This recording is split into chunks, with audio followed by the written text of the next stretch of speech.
Vamos a tener la Biblia, los que trajimos la Biblia, vamos a tenerla abierta, por favor, en el Salmo 119, versículos 169 al 176. Ya hoy estamos en la recta final, hoy estamos terminando nuestro ciclo de obediencia a la verdadera adoración. Y quiero que lo tenga abierto allí. Obviamente vamos a mirar otros textos, van a aparecer en la pantalla, pero quiero que los tenga. Yo voy a leer varias versiones, pero de la prédica de hoy lo voy a leer de la palabra de Dios para todos, pero usted puede corroborarlo con su palabra en el texto que estemos mirando. Entonces, Salmo 119, versículos 169 al 176. Y alguien me preguntó, pero la Biblia la traigo mañana y no más. Y la idea es que creo que volvamos. Ahora usted dice, pero no la tengo virtual, pastor, y ahí está. Y sí, yo sé que sí, pero está en el celular, tiene la Biblia, y tiene los contactos, y tiene el WhatsApp, y tiene todo. Y creo que es como, no estoy diciendo que no es algo religioso, no estoy hablando de nada, no estoy diciendo que es pecado si no la trajo, sino estoy diciendo que deberíamos volver a amar la palabra, porque creo que es el sentido de lo que estamos haciendo. Porque yo me hacía una pregunta, y la verdad, esa pregunta que me hacía, creo que Dios me dio una cachetada, porque fue una pregunta tal vez muy, muy de orgullo, muy desde lo que yo puedo percibir, y Dios me corrigió. Pero igual quiero hacerla y quiero entenderla, porque terminando hoy el ciclo, yo me pregunté, decía, pero la iglesia sí entendería la importancia de la palabra, o yo la entendería. Porque qué bueno que estudiamos durante 22 prédicas, que son 22 estrofas de las que tiene el Salmo, estudiamos la importancia de la palabra, y creo que era pretencioso como decir, bueno, o sea, ¿cómo lo veo yo? Como que, ¿será que lo que yo enseñe? No, yo no he enseñado nada, es Dios el que nos usa. Pero tal vez es preguntar si la palabra dejó algo en nuestro corazón, si realmente dejó ese amor por la palabra.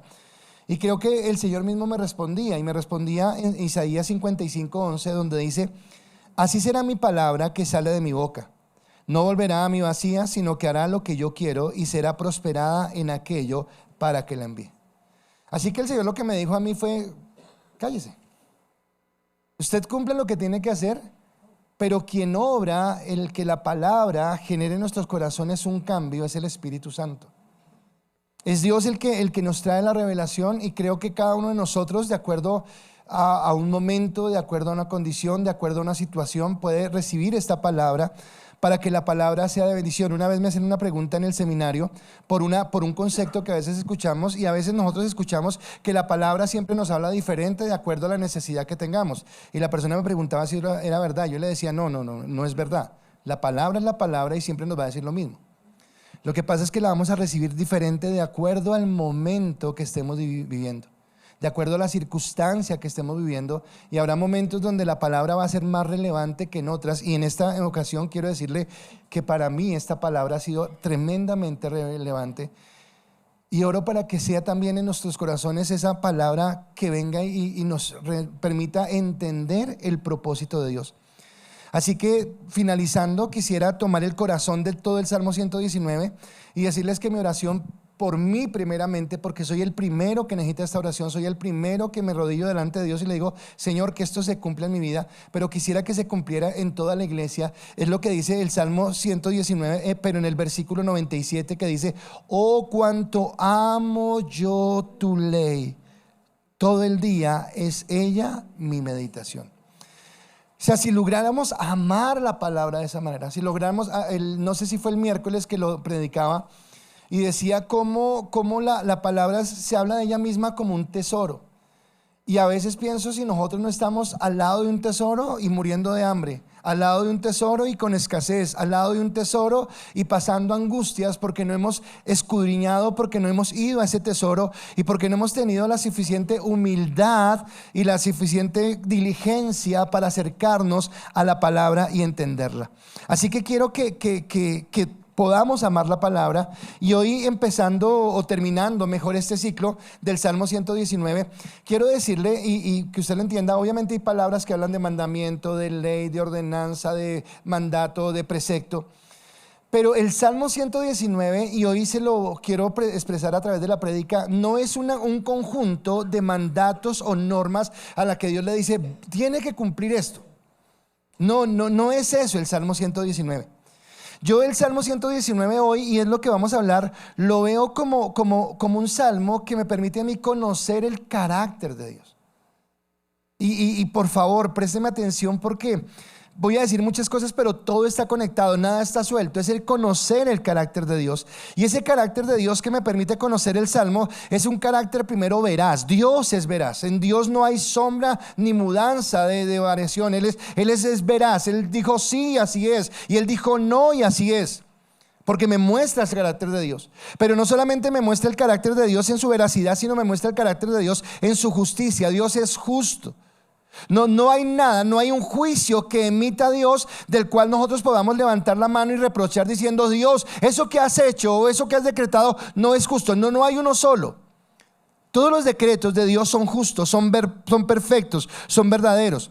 Pero además de que Dios es un Dios veraz y además de que Dios es un Dios justo, Dios es un Dios inmutable. Y la palabra inmutabilidad quiere decir que Dios no cambia, que Él no es como nosotros, que hoy sí queremos, mañana no queremos, que hoy vamos, mañana no vamos, que hoy estoy comprometido y mañana ya no estoy comprometido, que hoy arranco un proyecto y mañana lo dejo a mitad de camino, sino que Dios en su inmutabilidad permanece siempre en ese mismo sentido. Pero estas tres características de su veracidad, de su justicia, de su inmutabilidad, están acompañados de tres más que para mí las complementan, y en eso voy a basar la enseñanza. Y es que Dios, además de ser un Dios veraz, es un Dios bondadoso. Y contrasta y complementa, porque son las dos cosas al tiempo, su veracidad con su bondad, y complementa su justicia con su misericordia, y complementa su inmutabilidad con su gracia, y me hace tener un panorama más amplio de quién es Dios. Me hace tener un panorama más amplio del Dios al que amo, del Dios al que bendigo y al que estoy entregando mi vida. Así que en esta recta final, en estos últimos 8 versículos del Salmo 119, como que yo lo entiendo como un llamado de atención, como una invitación a tomar una resolución firme en nuestra vida. Bueno, ¿qué vamos a hacer? Y lo coloco en este sentido. Nosotros en la vida, a veces entramos en círculos viciosos. Yo no sé si le pase a usted, entra en un tiempo de pereza. Y usted sabe que empieza a postergar las cosas y que le da sueño y que no se levanta y que mañana hago esto, mañana. Y usted dice: ay, sí, ¿verdad? Ay, sí, en serio. Pero siempre solamente como eso: ay, sí, tengo que hacer esto, pero nunca toma una decisión, sino siempre está diciendo así, sí. Hasta que un día dice: no, ya, hasta acá, ya. Me voy a parar y voy a hacer lo que tengo que hacer. Y en ese momento tomó una decisión: ya dejo la pereza y voy a hacer esto. O lo mismo con cualquier actitud que vaya. Pues creo que el salmista dice: bueno, ¿cómo estamos con Dios? ¿Vas a tomar una decisión seria con Dios? ¿Lo vas a colocar en el centro realmente o vas a seguir jugando? Dios, tú sabes que yo te amo, pero es que también amo esto. Tú sabes que yo te amo, pero no puedo dejar esto. Señor, tú sabes que yo te amo, pero bueno, ¿qué vas a hacer? ¿Qué vas a entender con respecto a lo que es mi posición? Y en la mitad de la última estrofa, en el versículo 173, usted lo va a leer en su Reina Valera o en su Nueva Traducción Viviente, pero yo lo voy a tomar de la palabra de Dios para todos, y me parece espectacular como lo dice, porque la palabra dice allí: lo que quiero es seguir tus instrucciones, lo que necesito es que me ayudes con tu poder. ¡Wow! O sea, a mí esto me voló la cabeza. Vuelvo y se lo repito y se lo explico. Dice: lo que quiero es seguir tus instrucciones. Lo que necesito es que me ayudes con tu poder. Ahora, lo primero que está expresando el salmista es un deseo. Él tiene un deseo. Y el deseo que tiene es seguir tu instrucción. Ok, Dios, el deseo de mi corazón, lo que yo quiero en esta mañana es seguir tu palabra. Ahora pregunto: ¿cuántas veces usted en algún momento en una oración ha dicho eso? ¿Cuántas veces en una oración ha dicho: Señor, yo deseo seguir tu voluntad? Así que digamos que es un deseo que es común a todos nosotros, que es un deseo que podemos compartir, en el que realmente queremos colocar a Dios en ese primer lugar. Pero resulta que ese deseo va acompañado del reconocimiento de una necesidad. Porque él dice: mi deseo es este, pero lo que necesito es que me ayudes con tu poder. Lo que necesito es que tu poder esté conmigo. Lo que necesito es que tu poder me guíe y me lleve a caminar. Ahora, lo que yo entiendo es que el salmista lo que está diciendo: Señor, la intención de mi corazón es seguir tu palabra. La intención de mi corazón realmente, Dios, yo quiero hacer tu voluntad y quiero que todo lo que yo haga sea conforme a lo que tú quieres. Pero reconozco que yo no puedo solo.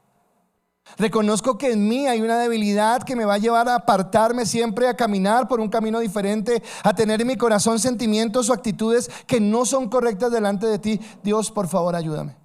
Dios, levanto mi mano y te pido a ti que tú me ayudes para caminar en pos de eso que tú quieres, para que yo pueda entender el propósito tuyo y ver lo que tú vas a hacer conmigo. Así que yo quisiera que usted empezara conmigo hoy a entender que ojalá su deseo sea caminar en Dios, pero ojalá también su reconocimiento sea el entender que sin Dios, sin su palabra, sin su guía, es imposible caminar en Dios.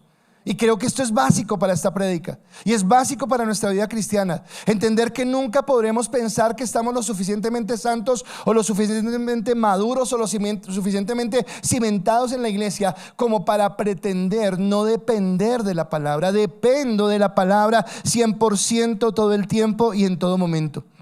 Por eso he colocado como título a la enseñanza, y a usted le va a parecer como extraño el título, pero a medida que vaya desarrollando el tema lo va a entender. El título es Solo a Dios, en Dios solamente. Solo a Dios, en Dios solamente. ¿Y solo a Dios qué, pastor?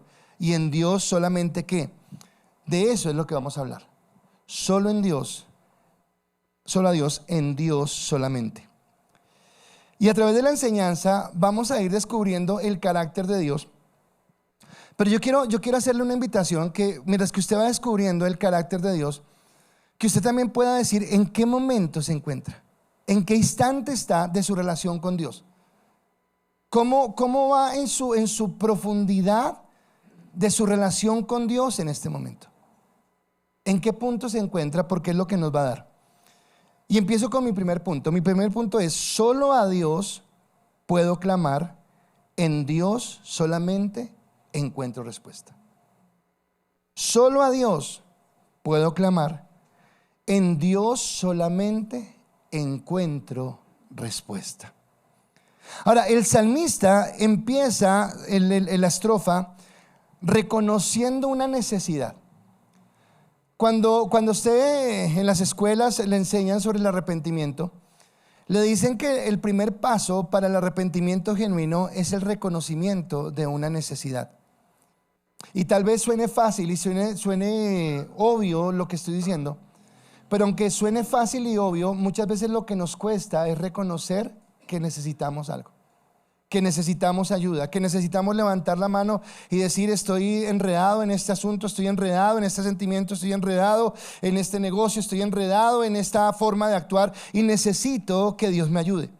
El versículo 169 y 170 dice la palabra: Señor, espero que llegue a ti mi súplica y me des sabiduría que me prometiste, que escuches mi oración y me salves como prometiste.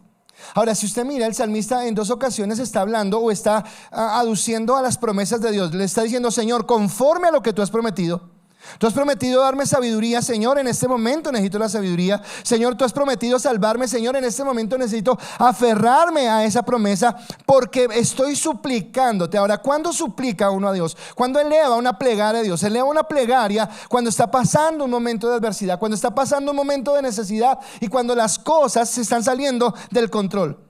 Así que estos dos versículos para mí, como que de cierta manera, el 169 y el 170, como que toman y resumen de una manera muy breve todo lo que nos ha hablado el Salmo 119. En el versículo 169 entiendo que el salmista desea conocer la voluntad de Dios. Desea conocerla. Dice: Señor, espero que llegue mi tu súplica y me des la sabiduría que me prometiste. ¿Para qué él pide sabiduría?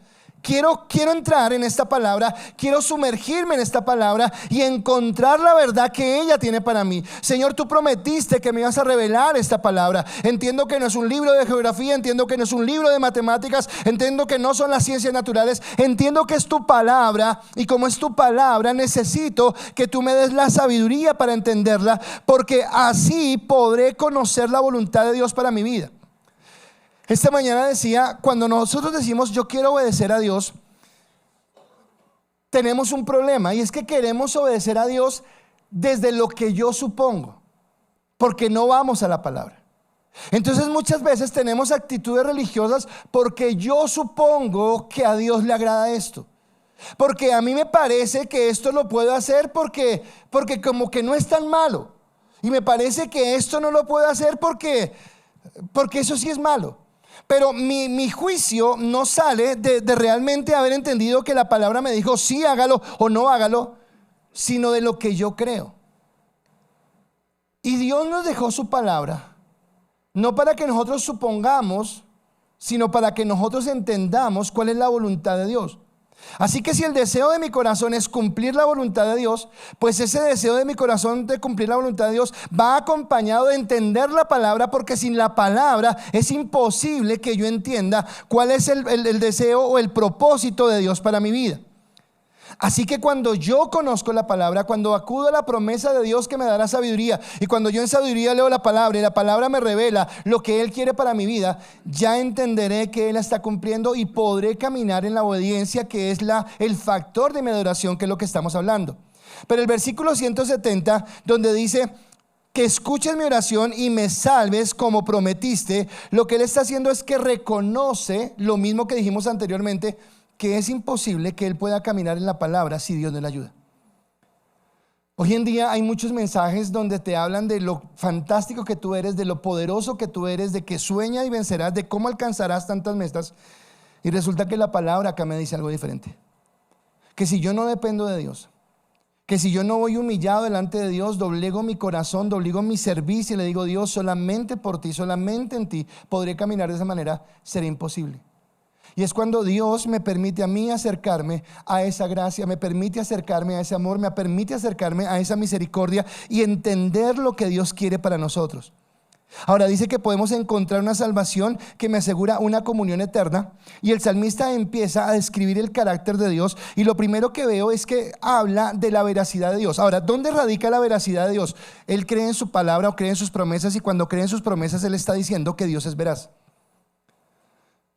¿Cuántos de ustedes o cuántos de nosotros hemos vivido la situación de que alguien nos incumplió una promesa? Yo le prometo que tal día, yo le prometo que va a hacer esto, yo le prometo que tal cosa, y no cumplieron. Ahora, cuando a alguien no le cumple una promesa, ¿usted qué le dice a esa persona? ¿Qué es esa persona? Incumplida, pero más que incumplida, mentirosa. Es mentirosa. Usted dijo, pero no cumplió. Ahora pregunto, ¿las promesas de Dios se cumplen o no se cumplen? Si las promesas de Dios se cumplen, ¿hace de Dios un Dios qué? Veraz, hace que sea un Dios verdadero. Así que lo primero que me muestra la palabra es que el Dios en el que creo es un Dios que tiene la verdad, y que en su verdad me permite a mí conocer parte de su carácter, porque su carácter es la verdad. Es un Dios veraz, es un Dios donde no hay sombra de variación. Ahora, Juan 8:32 dice la palabra: conocerán la verdad y la verdad los hará libres. Cuando habla de conocer la verdad, no se está refiriendo a una verdad intelectual, no se está refiriendo a descubrir algo que se puede descubrir a través del estudio o a través del conocimiento. Creo que la verdad de la que nos habla es que conoceremos la verdad. Si la verdad es Cristo, conoceremos la santidad de Cristo, conoceremos la bendición de Dios, y conociendo la verdad de Dios, entenderemos en la mentira en la que vivíamos antes de conocerlo. Entenderemos que éramos esclavos de un montón de pensamientos, de sentimientos, de condiciones, de actitudes, de acciones que estaban por fuera de la voluntad de Dios, que eran una mentira, pero que esa mentira me había esclavizado. Que esa mentira que yo forjé en mi mente, y esa mentira que yo forjé en mi corazón, y que me llevó a tomar una actitud, a desarrollar un sentimiento, a tomar una decisión sobre mi vida, era una mentira, y que la esclavitud que ahora vivo, el dolor que ahora vivo, la tristeza que ahora vivo, es producto de la esclavitud, pero la esclavitud vino producto de la mentira.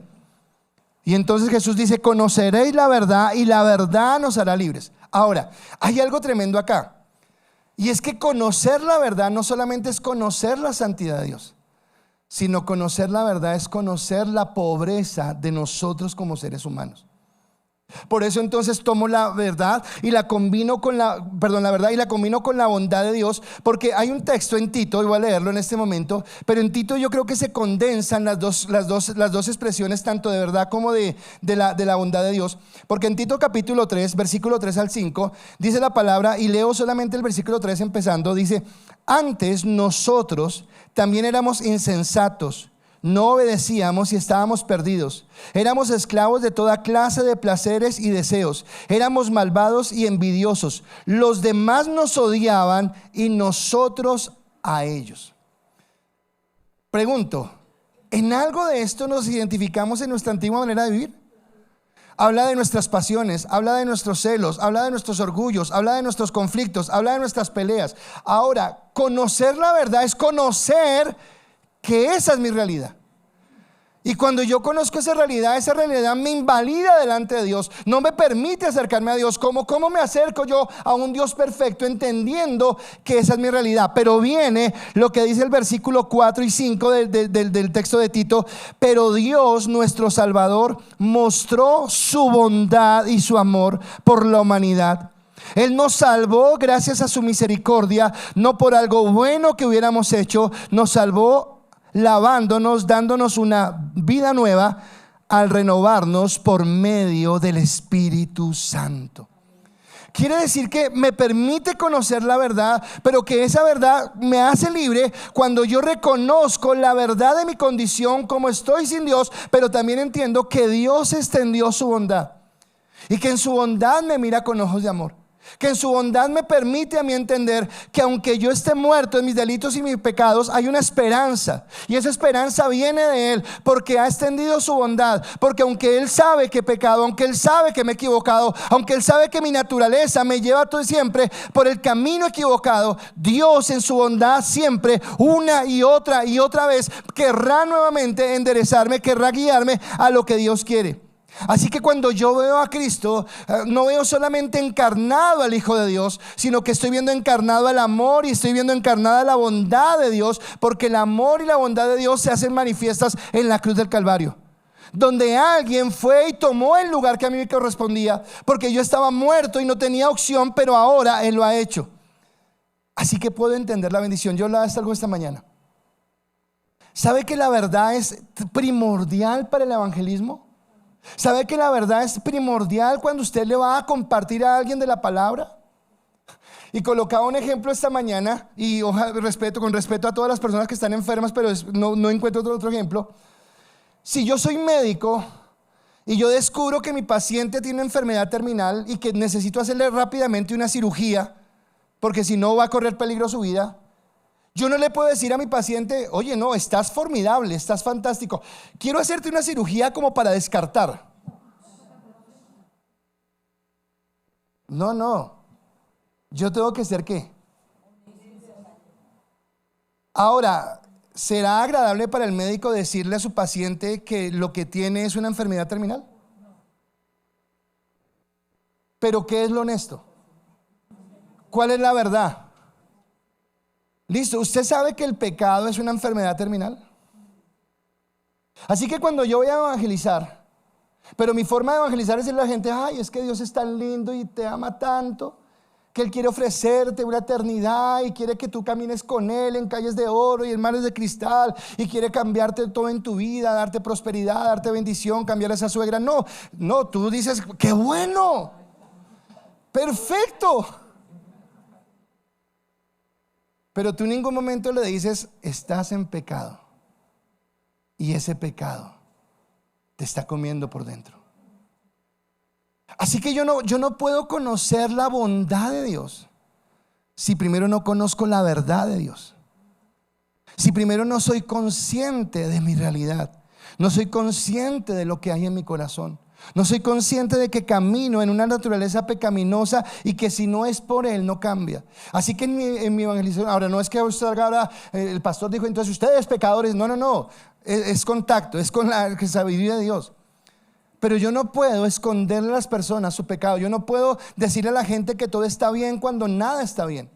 Y necesitamos hablar de esa parte. Así que lo primero que encuentro del carácter de Dios es que Dios es un Dios veraz. Me muestra la verdad, me hace conocer la verdad de Él, pero también me hace conocer la verdad de mi realidad, de lo que yo soy. Y conociendo las dos verdades me permite entender que hay un Dios que en bondad está dispuesto a restaurarme, está dispuesto a rescatarme, está dispuesto a cambiar mi vida. Y esto me lleva al segundo aspecto de su carácter. Solo a Dios rindo alabanza, en Dios solamente se revela el amor. Solo a Dios rindo alabanza, en Dios solamente se revela el amor. El salmista sigue avanzando, ya ha entrado en esa comunión con Dios, ya le ha dicho que necesita, que Él quiere vivir en su voluntad, que quiere caminar en su palabra, que quiere entender el propósito de Él, pero que sabe que necesita de Él para poder cambiar, que necesita de Él, que en sus propias fuerzas esto lo voy a dejar para el final, pero en serio, es entender, si usted logra entender esta enseñanza, es entender la misericordia tan grande, el amor tan grande, porque no somos justos por nosotros. Y escúcheme, todos acá tenemos luchas. Y tal vez en nuestros ojos, a nuestro criterio, algunas luchas sean más fuertes que otras.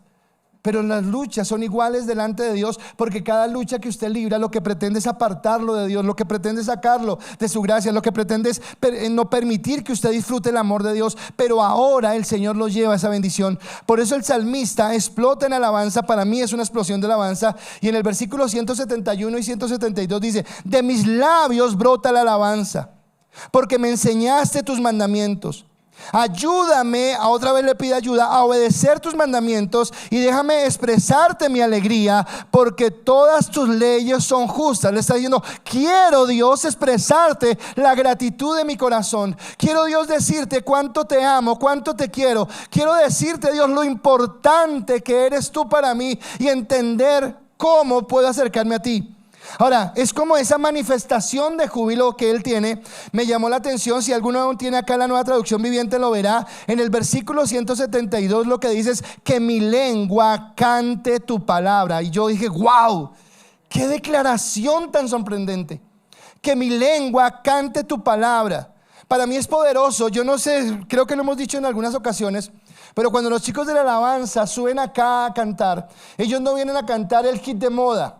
No vienen a cantar el tono más pegajoso, no vienen a cantar lo que más les agrada, lo que nos va a sentir así como eufóricos. No, ellos vienen a cantar palabras que declaren la autoridad de Dios. Y acá dice: que mi lengua cante tu palabra. Yo quiero decirle que hay algo duro, pues no duro, sino algo que vemos los adoradores y los que predicamos acá cuando estamos en este lugar. Usted está en su silla, y usted desde su silla solamente ve acá a los que están cantando o a los que están predicando. Pero cuando nosotros estamos acá, nosotros los vemos a todos. Y entonces a veces en la alabanza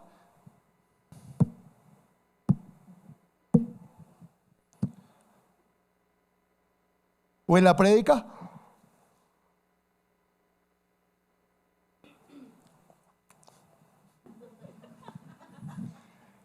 ahora mi pregunta es: ¿el problema será de los chicos de la alabanza? ¿El problema será del predicador? ¿O el problema será que yo no encuentro razones para alabar a Dios? Valga paréntesis, valga la cuña. ¿A quiénes llega usted al servicio? ¿Usted por qué cree que hacemos alabanza? Esperándole a usted para que llegue y no se pierda la palabra. Hagamos tiempito. Mientras que llegan aquellos que llegan tarde, vamos a hacer tiempito y cantémonos unas 3 canciones, hay unas 4. Mateo, inspírese ahí bien chévere, y cantamos mientras que llega. ¿Será para eso? ¿Qué es la alabanza? Es una actitud de gratitud y de reconocimiento a Dios. Y lo que yo veo acá es que el salmista está diciendo: realmente yo quiero entregar mi corazón y quiero rendirme en este momento. Quiero recibir lo que tú quieres darme. Y quiero entender que vengo a glorificar y a exaltar tu nombre, porque es lo que yo quiero hacer. Y esta exaltación que genera el salmista no fue porque ese día se levantó como despistado y dijo: pues alabemos a Dios, no hay nada más que hacer, sino que tiene una motivación, tiene una razón de ser.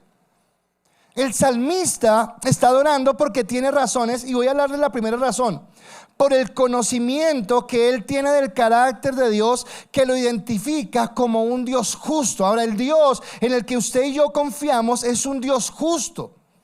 ¿Y qué significa que el Dios en el que confiamos sea un Dios justo? Que da a cada cual de acuerdo a lo que merece. Que a veces, aunque nosotros en la justicia humana, bien sea de un gobierno, bien sea de una familia, bien sea en el trabajo, a veces nos parece injusta, a veces nos parece que no será o no es lo que debiera ser. Yo sí entiendo que la justicia de Dios, que Dios como justo siempre dará a cada cual lo que merece conforme a sus obras. Dice la palabra en Nahum capítulo 1 versículo 3: el Señor es lento para enojarse, pero su poder es grande y nunca deja sin castigo al culpable. Das muestras de su poder en el torbellino y la tormenta. Las nubes ondulantes son el polvo bajo sus pies. Ahora yo veo esta declaración. Wow, o sea, yo me siento pequeño frente a este Dios. Yo me siento pequeño frente a un Dios que aunque es tardo para enojarse, nunca va a dejar sin castigo al que tiene culpa. Y que su grandeza es tan grande que lo compara con el torbellino, con la tormenta, y que las nubes son como el polvo de sus pies. O sea, yo veo a un Dios grande y a un Dios soberano. Y cuando yo veo a un Dios grande y soberano, lo que me genera a mí, lo que me da es reverencia, temor frente a ese Dios. Y cuando estamos en la alabanza, cuando estamos en la adoración, estamos adorando a ese Dios eterno. Estamos frente a esa presencia. Estamos frente a ese Dios que merece toda la gloria y toda la honra. Pero ahora, recuerda lo que hablamos en el versículo de Tito, que decía que nosotros teníamos malas pasiones, que teníamos injusticia, que éramos malos. Y ahora decimos, bueno, pero ¿cómo hacemos con esto? Gloria a Dios, porque ese es un Dios justo. Pero si Dios opera en nosotros justicia, lo que significa es que estamos acabados. Lo que significa es que no tenemos opción delante de Él. Pero gracias a la palabra, no solamente nos revela la justicia de Dios, sino que a la par nos revela la misericordia de Dios para con nosotros. Dice Jeremías 31:3: Jehová se manifestó a mí hace ya mucho tiempo, diciendo: con amor eterno te he amado, por tanto te prolongué mi misericordia, dice la palabra. Así que la misericordia es la que recibimos, escúcheme, la misericordia que recibimos de un Dios justo. Y espere, porque quedo ahí como misericordia que recibo de un Dios justo. ¿Usted qué prefiere? ¿Que Dios sea justo o que sea misericordioso? Pero si Dios deja de ser justo,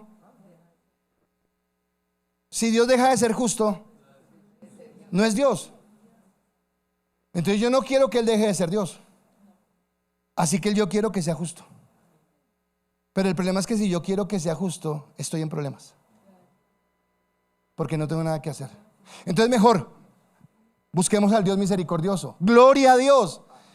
Pero si Dios es misericordioso, deja de ser justo. Claro. Tú has pecado y te dicen: no, Florecita, pero tranquila, deja así. Soy Dios y te perdono. No fue justo. Fue misericordioso, pero no fue justo. ¿Y entonces qué hago? Y le estoy preguntando, ¿por qué estalla en alabanza el salmista? Y es porque él entiende que en medio de la justicia de Dios, él buscó la manera de, siendo un Dios justo, entregarnos a nosotros su misericordia.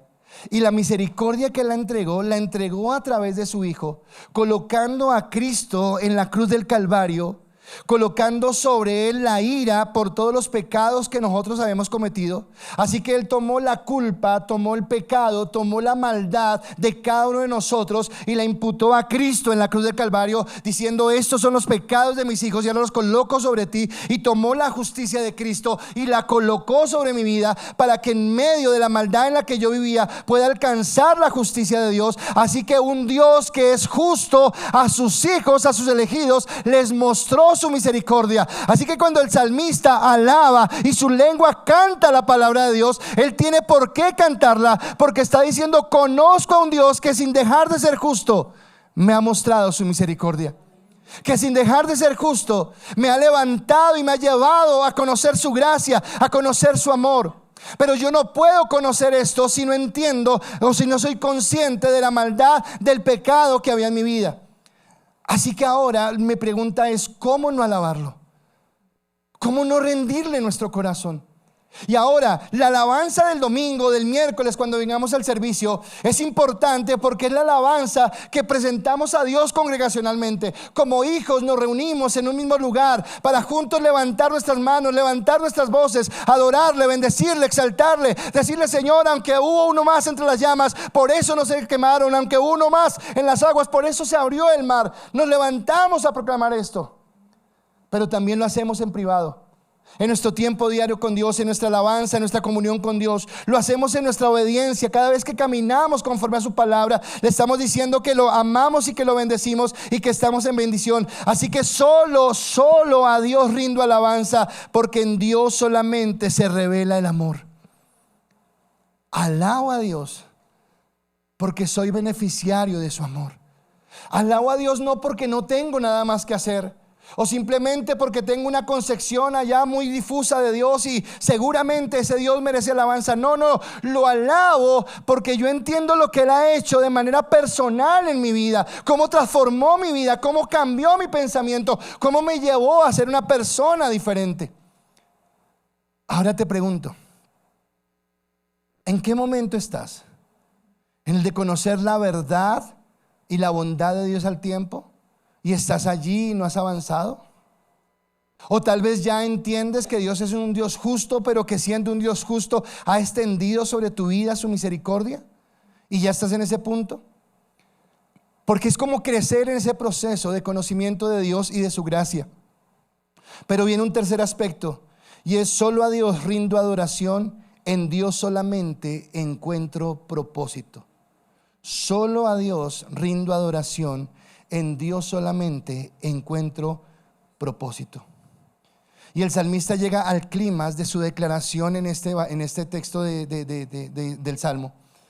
Y es un clímax de revelación, porque yo quiero explicarle algo antes de continuar. Y quiero explicarle la diferencia que hay entre adoración y alabanza. Porque la alabanza es lo mismo que la acción de gracias. Y yo alabo a Dios cuando reconozco lo que Él ha hecho en mi vida. Y tal vez la alabanza que está soltando el salmista es porque él dice: yo que estaba muerto en mis delitos y pecados, yo que caminaba en la maldad, yo que caminaba en el desorden, yo que no tenía oportunidad, pero ahora he conocido que Dios se entregó por mí, fue la cruz del Calvario. ¿Cómo no alabarlo? Y entonces lo alabo porque me salvó, lo alabo porque me bendijo, lo alabo porque me da el privilegio de servirle, lo alabo porque me ha dado una hermosa familia, lo alabo por mis hijos, lo alabo por la provisión, lo alabo por la salud. Pero en todas las alabanzas que yo tenga, en todas las alabanzas hay algo en común, hay una gratitud. Gracias Dios por, y ese por es el beneficio que he recibido de Él. Entonces lo alabo porque Él me benefició y me bendijo, y digamos que es un proceso en el que entramos todos. Pero el salmista acaba de llegar a algo más profundo, y algo más profundo es la adoración. Y la adoración no tiene un requisito. Es cuando tú conoces a Dios y dices: wow, Dios, te adoro simplemente porque eres Dios. Te adoro porque conozco la grandeza de tu nombre y porque entiendo el Dios soberano en el que he colocado mi vida, mi corazón. Es un reconocimiento de quién es Dios en nuestro corazón. Versículos 174 y 175 dice: Señor, deseo que me salves porque disfruto tus enseñanzas. Dame la vida y déjame alabarte, que tus ordenanzas vengan en mi ayuda. Y lo que le está diciendo es que ahora quiero caminar solamente porque entiendo el propósito en mi vida, y el propósito en mi vida es el de adorarte y el de bendecirte. Ya no solamente busco a Dios porque encuentro en Él perdón, ya no busco a Dios solamente porque encuentro en Él salvación, ya no busco solamente a Dios porque tengo un problema y estoy esperando que Dios me ayude a salir de este problema. Ahora quiero buscar a Dios porque entiendo que yo soy instrumento de adoración, que Dios me escogió y me eligió para adorarle. Dios muestra su bondad y nos acercamos a Él como beneficiarios, y así empezamos. O sea, todos necesitábamos algo, y en el momento que buscamos a Dios, lo buscamos esperando recibir aquello que estábamos clamando, y por su misericordia, por su gracia, por su bondad nos dio lo que necesitábamos. Pero a medida que conocemos, anhelamos cada vez más de Él. Y escúcheme, acercarse más a Dios es ser más consciente de la necesidad de Dios. Yo no sé cuántas veces usted ha hablado con alguien que no conoce al Señor y usted le quiere compartir, y la persona le responde: yo estoy bien, yo no necesito, yo no soy tan malo, a nadie me he matado. ¿A quién he matado yo? ¿A quién? No robo. Bueno, una que otra mentira, pero mentiras blancas, mentiras que dice todo el mundo. ¿Qué tiene, hermano? Y la crítica, pues el deporte nacional de Colombia, pues una crítica de vez en cuando, cómo se pistió, cómo es el pantalón que se puso, la camisa, vea cómo habla, vea cómo se sienta. Pero es normal, pero yo soy santo. Y como que la justificación está en que como todo el mundo lo hace, y como que yo no lo hago tan mal como todo el mundo lo hace, entonces está bien. Y estoy olvidando que es un Dios justo. Y estoy olvidando que es un Dios recto. Pero a medida que yo me acerco a Dios, voy descubriendo esa verdad de quién soy yo.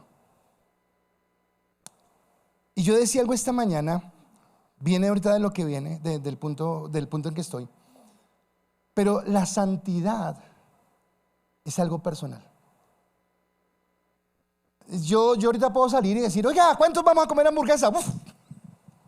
¡Vamos! Hamburguesa. Oiga, tengo un paseo, ¿cuántos vamos? Vamos. Tengo el partido de fútbol, y hay muchas actividades.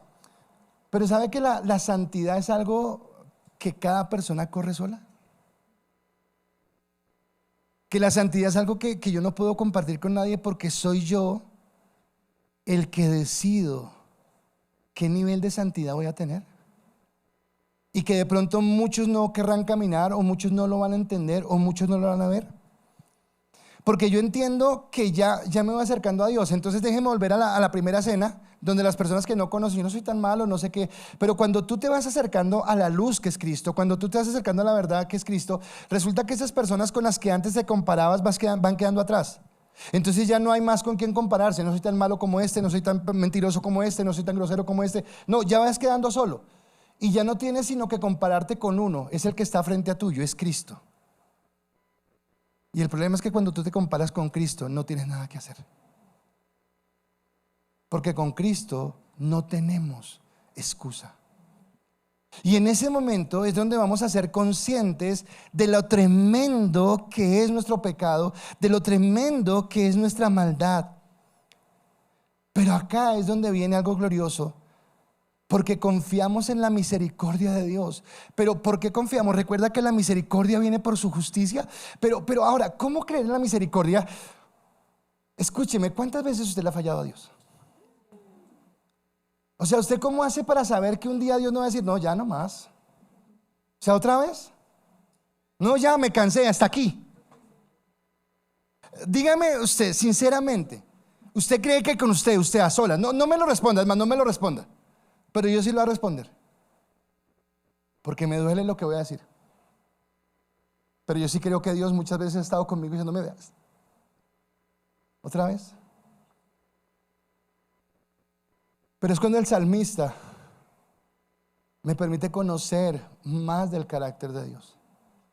Y me permite entender que Dios no solamente es un Dios veraz, que me ha ofrecido su bondad, y que no solamente es un Dios justo, que me ha brindado su misericordia, sino me permite entender que es un Dios inmutable.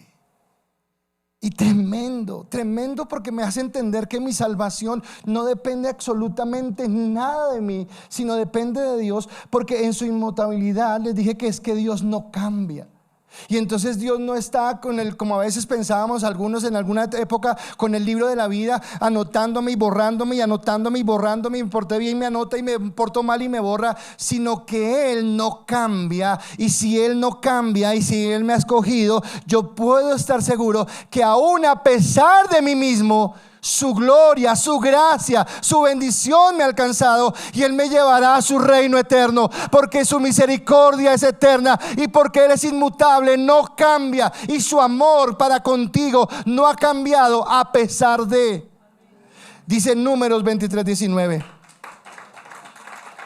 Gloria a ti, Señor, porque eres bueno, porque eres santo. Pero dice en Números, Dios no es hombre, por lo tanto no miente. Él no es humano, por lo tanto no cambia de parecer. ¿Acaso alguna vez habló sin actuar? ¿Alguna vez prometió sin cumplir? Así que el saber que Dios es inmutable me hace primero confiar, y segundo entender una faceta más de la gracia de Dios, de la carácter de Dios, y es su gracia. Y es saber que es la gracia del Señor la que me alcanzó. Es saber que es la gracia de Dios la que me ha cubierto. Y que aunque Dios sabe que me equivoco, y aunque Dios sabe que que me peco y que tengo pensamientos o tengo acciones o tomo decisiones que están en contra de su palabra, Él siempre busca la manera, obviamente como hijo, de disciplinarme, obviamente como hijo de enderezarme nuevamente por el camino, de volverme a traer. Pero escúcheme, si la salvación dependiera de nosotros, sería muy triste.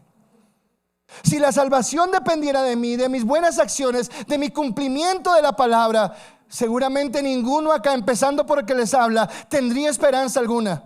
Pero no depende de nosotros, depende de un Dios grande, de un Dios santo, de un Dios inmutable que ha colocado su gracia.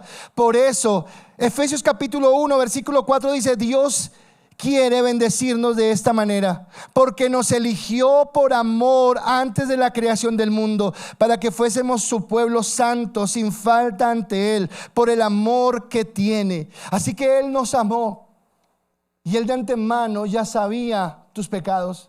Él de antemano ya sabía tus luchas. Él de antemano ya sabía esas cosas donde el enemigo iba a colocar la zancadilla para llevarte a vivir baches, para llevarte a vivir dolor, para llevarte a vivir tristeza, para llevarte a vivir agonía. Pero hoy Él te dice: pero mi amor no se ha apartado, pero mi misericordia no se ha apartado, y te estoy llamando para decirte: vuelve al redil. Dice en un texto, creo que es en Jeremías, donde dice: con lazos de amor nos ha traído, con lazos de amor nos ha llevado a su gracia, para que no perdamos, para que no nos distraigamos en un mundo que nos quiere ahogar en conflictos, en problemas, en ocupaciones, en preocupaciones, en activismo, y que podamos caminar en Él. Hoy te diría: no te resistas, no pierdas más el tiempo, porque fuiste elegido para Él. Y si fuiste elegido para Él, más tarde o más temprano vas a caer de rodillas delante del Señor. Pero ¿para qué aumentas dolor en tu corazón? ¿Para qué sigues aumentando el daño? ¿Para qué sigues aumentando la fatiga? Cuando Dios te está esperando con los brazos abiertos, cuando te ha dicho: te extendí mi misericordia, cuando te ha mostrado su gracia, cuando te dijo que te eligió para Él. Y escúcheme, aquí es donde empezamos a chocar con ciertos mensajes, porque entenderé en la adoración que ya mi vida no me pertenece, sino que mi vida le pertenece a Él. ¿Qué pasaría si yo entendiera esto? ¿Qué pasaría si yo entendiera que el propósito único y real de mi vida, más allá de mis sueños, más allá de mis ilusiones, más allá de las cosas que yo quiera alcanzar, es vivir para Él y honrarle a Él? ¿Cuáles serían las decisiones que tomaría? ¿Tomaría las decisiones que estoy tomando hoy si realmente fuera la palabra? Porque cuando hablamos que la obediencia es la verdadera adoración, entendemos también que para poder obedecerlo, como dijimos al inicio, yo necesito conocer su palabra y necesito entender que Dios quiere que yo esté en los negocios de Él, no en los negocios del mundo. Y sé que es muy fuerte lo que voy a decir, y más en un mundo como el que vivimos, donde todo se basa en riquezas, donde todo se basa en lo que tienes. Amigo, ¿cuánto tienes? ¿Cuánto vales? Principio de la cual filosofía, dice una canción. Y Dios te dice: todo lo que hagas en esta tierra, acá quedará. Pero hay algo más grande, y es tu eternidad. Y a veces ponemos en juego esa eternidad, o jugamos con esa eternidad, por las migajas que nos ofrece este mundo, por las cosas pequeñas de este mundo. Solo a Dios rindo adoración, en Dios solamente encuentro el propósito, y el propósito es adorarle, el propósito es exaltarle, el propósito es que en mi vida, en cada área de mi vida, donde estoy, en el trabajo, con mi familia, en el estudio, en la sociedad, dentro de la iglesia, que mi vida sea para glorificarle a Él. A veces somos tan egoístas que solamente pensamos en nuestro propio bienestar, solamente pensamos en nuestra propia comodidad, y en ese egoísmo olvidamos que Dios tiene todo para suplirnos y que solamente es colocar nuestra confianza en Él. Y hablar de esto me duele. Me duele saber que, conociendo el carácter de Dios, en su verdad, en su bondad, en su justicia, en su misericordia, en su inmutabilidad y en su gracia, aún sigo fallando.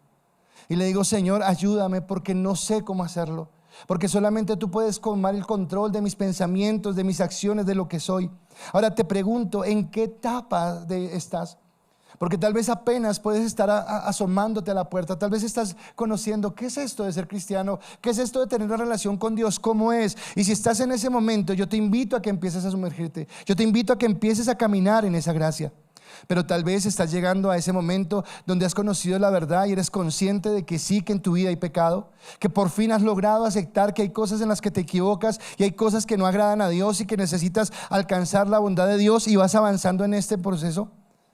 O tal vez ya vas un poquito más adelante y sabes que Dios va a hacer justicia con todos, con los cristianos y con los no cristianos. Y que la justicia que haga con los cristianos será la que hizo con Cristo en la cruz del Calvario, y por eso tenemos asegurada la salvación. Pero que la justicia que haga con el que no acepte a Cristo será la justicia de condenarlos por sus pecados, por sus maldades. Y entenderemos el valor de su misericordia. Entenderemos el valor de un Dios que nos amó con un amor eterno.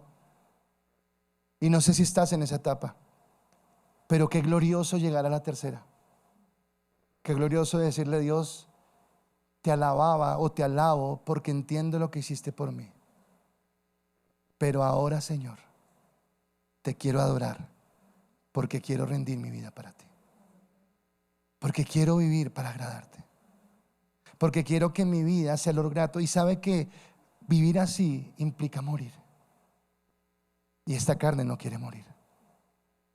A sus deseos, a su carácter, a su orgullo, a sus vanidades, a sus pretensiones, a sus exigencias. Pero cuando yo entro en esa comunión, entro en la bendición. Y me parece que el salmista termina el salmo de la manera más espectacular y gloriosa, pero a la vez más inesperada. No podría yo esperar que terminara de esa manera. Y creo que la oración del salmista debería ser la oración de cada uno de nosotros en esta mañana. Porque en el último versículo, la petición gloriosa que hace este hombre es: anduve como una oveja perdida, ven a buscarme, que yo, tu siervo, nunca olvido tus mandamientos. Y me encanta como dice el salmista, porque el salmista no dice: Señor, te voy a buscar. Señor, búscame, porque yo solo no te puedo encontrar. Porque yo en mis fuerzas no puedo llegar a donde tú estás. Sabes, ninguno de nosotros acá llegó porque un día se detuvo y pensó acercarse a Dios. Llegamos porque Él nos alcanzó. Llegamos porque su gracia nos alcanzó. Llegamos porque su amor nos llenó. Llegamos porque Él un día nos tocó con sus lazos de amor. Y ahora nos acercamos más a Dios y somos conscientes. Cuando yo más cerca estoy de Dios, soy más consciente de mi indignidad. Cuando estoy más cerca de Dios, soy más consciente de mi necesidad de Dios. Y hace que mi alabanza se perfeccione. En la medida que me acerque más a Dios, seré más perfeccionado en mi alabanza, porque entenderé la motivación por la cual alabo a Dios. Él sabe que nos equivocamos. Él sabe que tropezamos. Y qué bueno sentir quebranto cuando nos equivocamos, porque le fallamos no a nadie más sino a Dios. Pero Cristo sigue siendo el buen pastor. Y el buen pastor apacienta, corrige y fortalece. Nosotros como pastores somos pastores en la carne, para ayudar, para guiar, para que la gente crezca. Pero el pastor verdadero que tenemos todos es Cristo. Al pastor al que debemos adorar, al pastor al que debemos mirar, al pastor en el que debemos confiar es en Cristo. Dice Juan capítulo 10 versículo 14 y 15: yo soy el buen pastor, conozco a mis ovejas y ellas me conocen a mí. Así como el Padre me conoce a mí y yo lo conozco a Él, yo doy mi vida por las ovejas. Ese es el pastor que tenemos. Aquel que fue a la cruz del Calvario por nosotros, aquel que nos redimió, aquel que decidió levantarnos y restaurarnos para que pudiéramos caminar en la bendición de lo que Dios quería. Y todos podemos ser conscientes acá que en algún momento nos equivocamos, que en algún momento nos apartamos totalmente. Pero aunque nosotros sabíamos que por nuestra fuerza no podíamos regresar, Él nos buscó. Y Él se acercó para abrazarnos nuevamente y para bendecirnos. ¿Cómo no amar a Dios?